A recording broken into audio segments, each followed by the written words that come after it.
Hello hi എല്ലാവർക്കും നമസ്കാരം. ഞാൻ നിങ്ങളുടെ സ്വന്തം ആദിത്യ. നമ്മളിപ്പോൾ നിൽക്കുന്നത് പത്തനംതിട്ട ചുട്ടിപ്പാറയാണ്.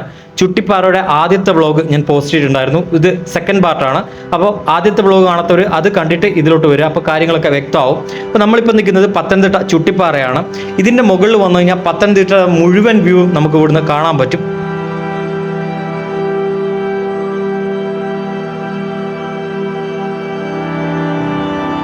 ചുട്ടിപ്പാറയിലേക്ക് വരാൻ ഒരുപാട് പേർക്ക് താല്പര്യമുണ്ടാവും. അപ്പോൾ കൃത്യമായിട്ട് ഞാൻ റൂട്ട് പറഞ്ഞുതരാം.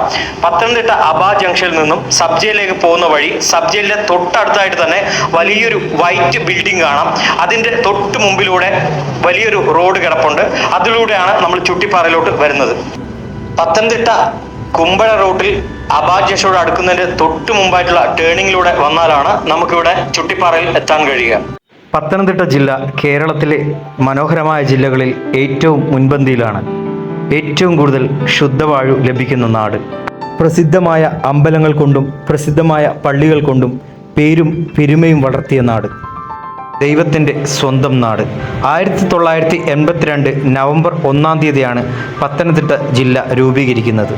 അന്നത്തെ MLA ആയിരുന്ന KK നായർ, അദ്ദേഹത്തിൻ്റെ വളരെ നാളത്തെ ശ്രമകരത്തിൻ്റെ ഫലമായിട്ടാണ് അന്ന് പത്തനംതിട്ട ജില്ല രൂപീകരിക്കുന്നത്. അതുകൊണ്ട് തന്നെ അദ്ദേഹത്തെയാണ് പത്തനംതിട്ട ജില്ലയുടെ പിതാവ് എന്ന് അറിയപ്പെടുന്നത്. നമ്മൾ ഈ കാണുന്ന ചുട്ടിപ്പാറ 3 വലിയ പാറകൾ സംയോജിച്ചതാണ്. ചേലവിരിച്ചാൻ പാറ, കാറ്റാടിപ്പാറ, പുലിപ്പാറ എന്നിവയാണത്. ഈ 3 പാറകൾക്കും ഈ 3 പേര് വരാൻ ഒരു കാരണമുണ്ട്. കുന്നിൻ്റെ തൊട്ടു താഴെയായി അച്ഛൻ കോവിലാർ ഒഴുകുന്നു. ചുട്ടിപ്പാറയിലേക്ക് വളരെ പരിശ്രമത്തിന് ശേഷം ആദ്യം നമ്മൾ കയറി എത്തുന്നത് ചെറിയൊരു ക്ഷേത്രമുള്ള ചേലവിരിച്ചാൻ പാറയിലേക്കാണ്. പണ്ട് കാലത്ത് വനവാസ സമയത്ത് സീതാദേവി അച്ഛൻ കോവിലാറിൽ കുളിച്ച് ചേല കഴുകി വിരിച്ചിരുന്ന പാറയാണത്രേ ഈ ഒരു ആദ്യത്തെ പാറ. അങ്ങനെയാണ് ഈ ഒരു പാറയ്ക്ക് ചേലവിരിച്ചാൻ പാറ എന്ന് പേര് വന്നതത്രേ. അങ്ങനെയാണ് വിശ്വാസം. കുറേ നാളത്തെ എൻ്റെ ആഗ്രഹമായിരുന്നു ഈ ഒരു ചുട്ടിപ്പാറയുടെ മുകളിലോട്ട് കയറണമെന്ന്. പത്തനംതിട്ട ടൗണിലൂടെ പലപ്പോഴും പോകുമ്പോൾ ഞാൻ കൂട്ടുകാരനോട് ചോദിച്ചിട്ടുണ്ട്, നമുക്ക് ഈ പാറയുടെ മണ്ടയിലൊന്ന് പോകണമെന്ന്. അപ്പോൾ അവൻ പറഞ്ഞു, ഒരു കാരണവശാലും നിനക്കത് നടന്നു കയറാൻ ഒക്കില്ല, കാരണം അത്രയധികം ബുദ്ധിമുട്ടാണ് അതിൻ്റെ മുകളിൽ നടന്നു കയറാൻ. അത് അത്രയും മുകളിലാണ് അത് നിൽക്കുന്നതെന്ന് പറഞ്ഞു. ഇന്ന് ഞാൻ പറഞ്ഞു, എനിക്ക് അവിടെ പോയേ പറ്റൂ, എനിക്കെന്തോ അവിടെ പോകണമെന്ന് മനസ്സിൽ വല്ലാത്തൊരു ആഗ്രഹം. അങ്ങനെ ഫൈനലി ഒരുപാട് ശ്രമത്തിന് ശേഷം അവൻ സമ്മതിച്ചു നമുക്ക് പോകാമെന്ന്. അങ്ങനെയാണ് ഫൈനലി ഞാനിതാ ഈ പാറയുടെ മുകളിൽ വന്നത്. ഇവിടെ വന്നപ്പോഴേക്കും വളരെ പോസിറ്റീവായിട്ടുള്ളൊരു എനർജി ആയിരുന്നു എനിക്ക്. ഇതുവരെ കിട്ടാത്ത ഒരുതരം മനസ്സുഖം, മനഃശാന്തി എന്ന് തന്നെ പറയാം.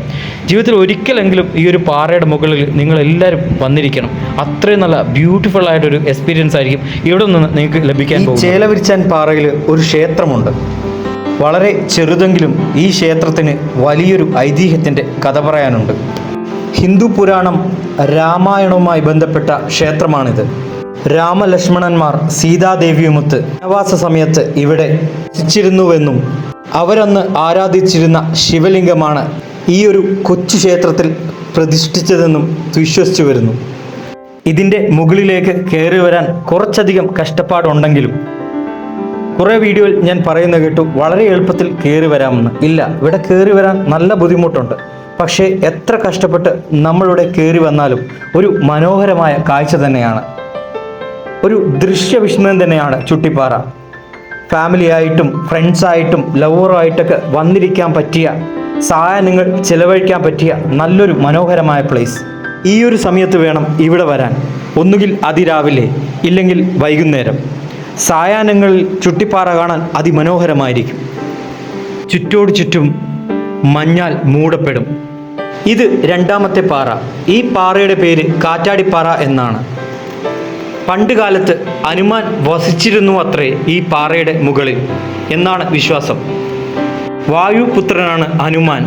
അതുകൊണ്ട് തന്നെ ഏറ്റവും കൂടുതൽ കാറ്റ് വീശുന്നത് ഈ ഒരു പാറയിലാണത്രേ. വിശ്വാസം വർദ്ധിച്ചതോടെ അത് കാറ്റാടിപ്പാറയായി മാറി.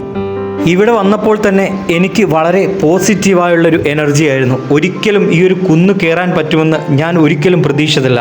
കാലിന് വയ്യാത്തൊരാളായത് കൊണ്ട് തന്നെ എനിക്ക് ഈ ഒരു കുന്ന് മുഴുവൻ കയറി ഈ മലമുകളിൽ എത്താൻ കഴിയുമെന്ന് ഒരിക്കലും പ്രതീക്ഷിച്ചില്ല. പക്ഷേ ഇവിടെ വന്നപ്പോൾ തന്നെ എനിക്ക് എന്തോ ഒരു പോസിറ്റീവ് വൈബ് അടിച്ചു. പിന്നീട് ഞാൻ ഈ പാറയെക്കുറിച്ചും ഇവിടുത്തെ ചരിത്രത്തെക്കുറിച്ചും ചോദിച്ചും അറിഞ്ഞും കണ്ടും മനസ്സിലാക്കുകയായിരുന്നു. പിന്നീട് സുഹൃത്ത് കാറ്റാടിപ്പാറയിലേക്ക് കയറിപ്പോയി. എനിക്ക് എൻ്റെ കാല് വെച്ച് അത്രയും മുകളിൽ കയറിപ്പോകാനുള്ളൊരു ശാരീരിക ശേഷി ഇല്ലാത്തത് കൊണ്ട് തന്നെ അവൻ പാറയുടെ മുകളിലേക്ക് കയറി വീഡിയോ പകർത്തി. ഒരുപാട് സന്തോഷമുള്ളൊരു യാത്രയായിരുന്നു ഇത്. ഒരിക്കലും ഇവിടെ കയറാൻ പറ്റുമെന്ന് കരുതിയതല്ല. ഈ മലകൾക്കൊക്കെ എന്തോ ഒരു പ്രത്യേകത ഉള്ളതായി പലപ്പോഴും എൻ്റെ ഹൃദയത്തിൽ തോന്നിക്കൊണ്ടേയിരുന്നു. അങ്ങനെയാണ് ഈ മലയെക്കുറിച്ചും ഇവിടുത്തെ ചരിത്രത്തെക്കുറിച്ചും കൂടുതൽ അറിയണമെന്ന് ഞാൻ ആഗ്രഹിച്ചത്. കൂട്ടുകാരൻ പോയി ഒരുപാട് വൈകിയതിനാൽ ഈ ഒരു മലയിൽ നിന്നും ചേലവിരിച്ചാൽ മലയിലാണ് ഞാൻ നിൽക്കുന്നത്. ഈ ഒരു മലയിൽ നിന്നും കാറ്റാടി മലയിലേക്ക് ഒരിക്കലും നോക്കിയാൽ നമുക്ക് കാണാൻ കഴിയില്ല, അത്രയും മുകളിലാണ്. നിരന്തരം ഞാൻ അവനെ വിളിച്ചു കൊണ്ടേയിരുന്നു. കാരണം എനിക്ക് അവനെ കാണാൻ കഴിയുന്നില്ല. കുറേ നേരമായിട്ടും അവൻ അതിൻ്റെ മുകളിലായിരുന്നു. ഒരിക്കലും ഒറ്റയ്ക്ക് ഈ ഒരു കാറ്റാടിപ്പാറയുടെ മുകളിലേക്ക് പോകരുത്. വളരെ ഡേഞ്ചർ ആയിട്ടുള്ളൊരു പ്ലേസ് തന്നെയാണ്. ഒരുമിച്ച് മാത്രമേ ഈ ഒരു പാറയുടെ മുകളിൽ പോകാൻ പാടുള്ളൂ. ഇപ്പോൾ മഴയൊക്കെ ആയതുകൊണ്ട് തന്നെ നല്ല രീതിയിലുള്ള തെന്നൽ ഉണ്ടായിരുന്നു. വളരെ സൂക്ഷിക്കണം. അവൻ ഒറ്റയ്ക്ക് പോകാമെന്ന് പറഞ്ഞപ്പോൾ ഞാൻ വേണ്ട എന്ന് പറഞ്ഞതാണ്. പക്ഷേ അവിടെയുള്ള വീഡിയോ ഒപ്പിയെടുക്കാൻ വേണ്ടി, അവിടെ സ്ഥലങ്ങൾ ക്യാമറയിൽ പകർത്താൻ വേണ്ടിയാണ് അവൻ അതിൻ്റെ മുകളിലേക്ക് പോയത്. കുറേ നേരം കഴിഞ്ഞിട്ടും വരാതായപ്പോൾ നിരന്തരം ഞാൻ വിളിച്ചുകൊണ്ടേയിരുന്നു. കുറേ നേരത്തെ എൻ്റെ പരിശ്രമത്തിന് ശേഷം അവൻ താഴോട്ട് ഇറങ്ങി വന്നു. നമ്മളിവിടെ വന്നിട്ടുള്ളത് ഉച്ച സമയത്താണ്. ആ ഒരു സമയത്ത് മാത്രമേ നമുക്ക് ടൈം കിട്ടിയുള്ളൂ. ഒരു കാരണവശാലും ഉച്ച സമയത്ത് വരരുത്. നല്ല വെയിലായിരിക്കും, പക്ഷെ തണുത്ത കാറ്റുണ്ടാവും. പക്ഷെ അതിനോടൊപ്പം പാറയിൽ ചവിട്ടി നമുക്ക് നിൽക്കാൻ കഴിയില്ല, നല്ല വെയിലായിരിക്കും. ഇവിടെ വരുന്നവർ ഇവിടുത്തെ സുഖം അറിയേണ്ടിയിട്ടുണ്ടെങ്കിൽ, അല്ലെങ്കിൽ ഇവിടുത്തെ ദൃശ്യമികവ് കൃത്യമായ രീതിയിൽ ആസ്വദിക്കേണ്ടെങ്കിൽ ഒന്നുകിൽ രാവിലെ വരിക, അപ്പോൾ നല്ല മഞ്ഞായിരിക്കും, ഇല്ലെങ്കിൽ വൈകുന്നേരം വരിക. സായാഹ്നങ്ങൾ ഇവിടെ അടിപൊളിയായിരിക്കും. ഒരു പ്രാവശ്യമെങ്കിലും ഇവിടെ വരണം. പിന്നെ ഇവിടെ വന്നപ്പം ഒരു പ്രത്യേകത തോന്നിയത്, ഒരുപാട് ലവേഴ്സ് ഇത്രയും പൊരിവെയിലത്താണ് അവിടെ ഇവിടെയൊക്കെ വന്ന് ഇരിപ്പുണ്ട്. പക്ഷേ ഇത് ശരിക്കും എൻജോയ് ചെയ്യേണ്ടിയിരിക്കണമെങ്കിൽ, നമുക്ക് ഇവിടെ വന്നൊരു കാഴ്ച ശരിക്കും നമുക്ക് എൻജോയ് ചെയ്യണമെങ്കിൽ നമ്മൾ അതിരാവിലെ ഇവിടെ വരണം, അല്ലെങ്കിൽ സായാഹ്നങ്ങളിൽ വരണം. സായാഹ്നം ചിലവഴിക്കാൻ പറ്റിയ നല്ല അടിപൊളി ഒരു പ്ലേസാണ്. തൊട്ട് താഴത്ത് നമ്മൾ ഈ മല കയറുന്നതിൻ്റെ തൊട്ട് മുമ്പിലായിട്ട്, ഈ മല കയറാൻ നമ്മൾ തുടങ്ങുന്ന സമയത്ത് അവിടെ ഒരു കടയുണ്ട്. ആ കടയിൽ നിന്ന് എന്തെങ്കിലും പലഹാരങ്ങളും മറ്റു കാര്യങ്ങളും മേടിച്ചെടുത്ത് നമുക്ക് ഇവിടോട്ട് വരാം. ഇത് പത്തനംതിട്ട ടൗണാണ് നിങ്ങൾ മൊത്തത്തിൽ കാണുന്നത്. കണ്ടോ, ബസ് സ്റ്റാൻഡ് കണ്ടോ? നീല നിറത്തിലുള്ള കുറേ ബസ്സുകൾ അവിടെ നിർത്തിയിടത്തുണ്ടോ. കുഞ്ഞൊരു പൊട്ട് പോലെയാണ് കാണുന്നത്. അതുപോലെ പത്തനംതിട്ട ഒരു വലിയ പള്ളിയാണത്. ആ പള്ളി നമ്മൾ ഇതിൻ്റെ മുകളിൽ നിന്ന് നോക്കുമ്പോൾ കുഞ്ഞൊരു ഉറുമ്പിനെ പോലെ, ചെറിയൊരു പൊടി പോലെ കാണുന്നുള്ളൂ. ഇവിടെ ഈ ഒരു പാറയുടെ മണ്ടയിൽ കയറി കഴിഞ്ഞാൽ, ഈ കാറ്റാടി പാറയുടെ മണ്ടയിൽ നമ്മൾ കയറി നിന്ന് കഴിഞ്ഞാൽ പത്തനംതിട്ട ടൗൺ മൊത്തത്തിൽ നമുക്ക് കാണാൻ പറ്റും. അതിമനോഹരമായിട്ടുള്ള ഒരു കാഴ്ച തന്നെയാണ്. പിന്നെ ഇവിടെ വരുമ്പം തണുത്ത വെള്ളവും മറ്റു കാര്യങ്ങളും ആയിട്ടാണ് ഉച്ചയ്ക്ക് വരുന്നവർ വരേണ്ടത്. ഇനി വൈകുന്നേരം വരുവാണെങ്കിൽ ചൂട് കാപ്പിയോ എന്തെങ്കിലുമൊക്കെ ഫ്ലാസ്കിലാക്കിയിട്ട് കൊണ്ടുവന്നു കഴിഞ്ഞാൽ ഈ മലകളിലിരുന്ന് എന്തെങ്കിലും ചിപ്സും ആ ഒരു കാപ്പിയോ കുടിക്കാൻ പൊളി വൈബായിരിക്കും. അപ്പം അങ്ങനെ എന്തെങ്കിലും കുടിക്കാനുള്ള വെള്ളം കയ്യിൽ കരുതിക്കോണം. കാരണം ഇത് കയറി നമ്മൾ വരുമ്പോൾ നല്ല രീതിയിൽ അണയ്ക്കും. അതുപോലെ കുട്ടികളൊക്കെ ആയിട്ട് വരുന്നതിന് വളരെ സൂക്ഷിച്ച് വരിക. കാരണം ഇപ്പം മഴയൊക്കെ ആയതുകൊണ്ട് നല്ല തെന്നലുണ്ടായിരുന്നു നമ്മൾ വന്ന സമയത്ത്. ജീവിതത്തിൽ ഒരു പ്രാവശ്യമെങ്കിലും ഈ ഒരു മലമുകളിൽ വരേണ്ടത് തന്നെയാണ്.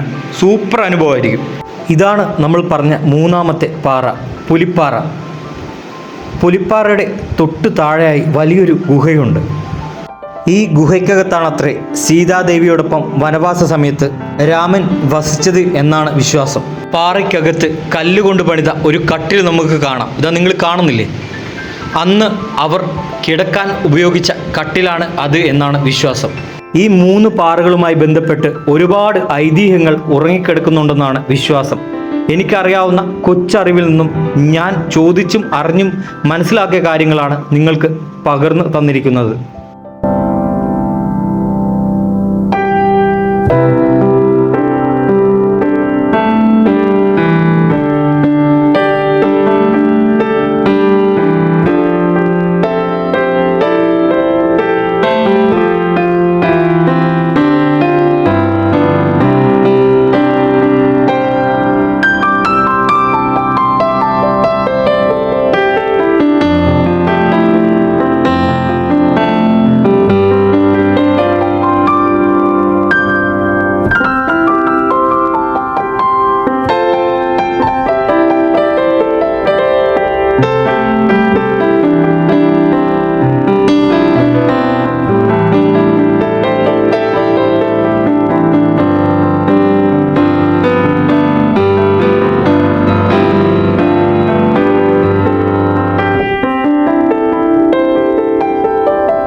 പച്ചമരുന്നും മറ്റു കാര്യങ്ങളൊക്കെ അറിയാവുന്നതുകൊണ്ട് പുളിത്തൈലോ അങ്ങനെ എന്തോ ഒക്കെ ഉണ്ടാക്കാൻ വേണ്ടിയിട്ട് അവിടുന്ന് കുറേ പുല്ലുകളൊക്കെ പറിച്ചെടുത്തിട്ടുണ്ടായിരുന്നു.